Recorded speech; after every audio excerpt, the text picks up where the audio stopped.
So look at this guy right here. Look how happy he is. Although I don't know if he's happy or not about it, but he's flexing for sure.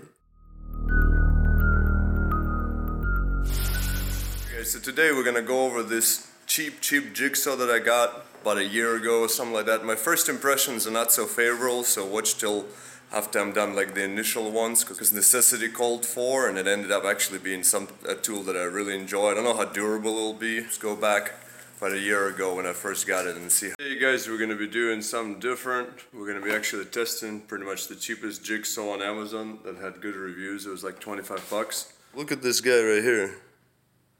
Let's focus over here. Look how happy he is.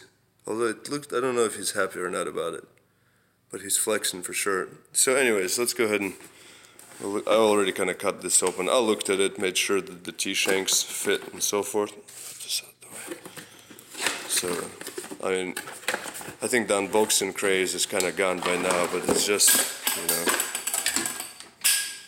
it's a jigsaw. So, obviously we don't need instructions. So let's go and try cutting some. It's the same blades as this. This one just has the release like this.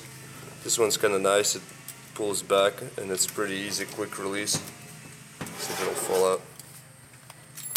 There you go. So it feels pretty nice. It's not bad. So let's see if it actually has any power to it.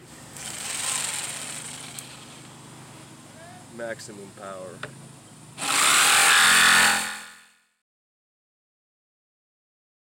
I think it's too weak, so let's try the normal one, see if it's faster.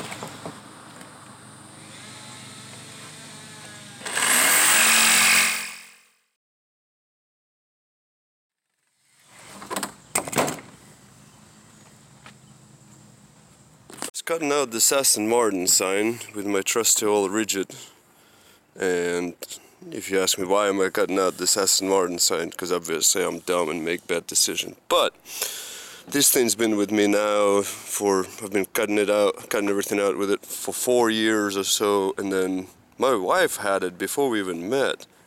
And so this thing is at least now 15 years old, but now this is what happens. Oh.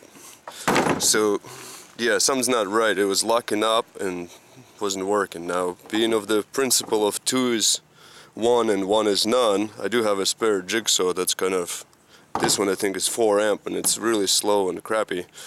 And I'm supposed to make a video of the cheapest jigsaw you can buy, but I haven't made it yet. Anyways, I was like 2 letters in when that thing completely locked up and it was acting up on that as well. So I tried this little guy on it and I was able to cut everything out, but it took eternity. And then on 1/2-inch plywood it actually worked rather well, so I was quite surprised, so I'm gonna try it. The one thing I don't like is the fact that it has this little connector, so it's actually harder to guide it, especially like when you have the dark wood with the lines. It's not so bad on this because I can kind of see a little bit better.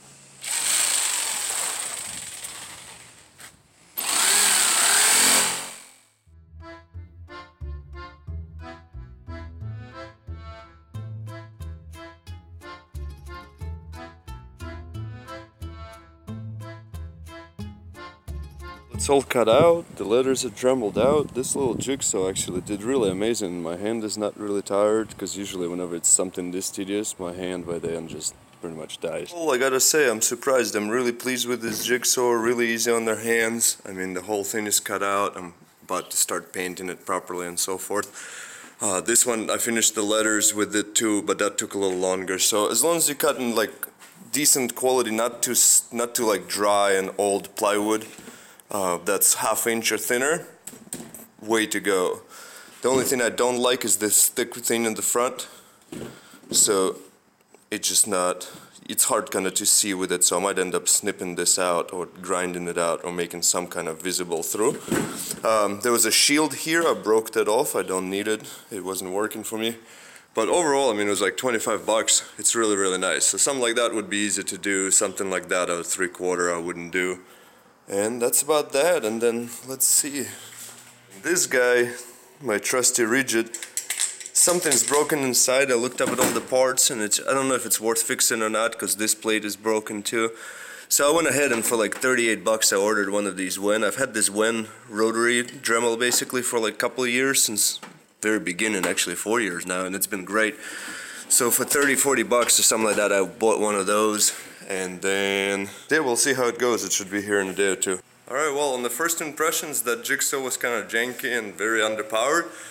But now, actually, I think I'm going to use it a fair bit. And the old jigsaw, I'm leaning towards not fixing it. I took it all apart, and to order the parts was going to be like 30-something bucks, and for less than 40 I was able to buy a 6 amp Wen one, which mine currently was 6 amp, and I have a rotary tool by Wen, which is basically the Dremel, and it's been fantastic for the last 4 years. So I'm like, do I really want to try to fix my jigsaw that already also has other broken parts, and will it even be fixed, and do I want to deal with grease, because I spent about an hour trying to like look it apart and so forth. So we'll go from there, but maybe we'll do, instead of the Viking funeral for it like I did for my sender, maybe we'll give it the Russian mafia burial and see how bad of an idea that is. But it's a bit more environmentally conscious, at least, so we don't send a bunch of plastic acrid smoke up into the air. But let me know what you think I should do, or if you got any ideas or anything like that, and we'll go from there.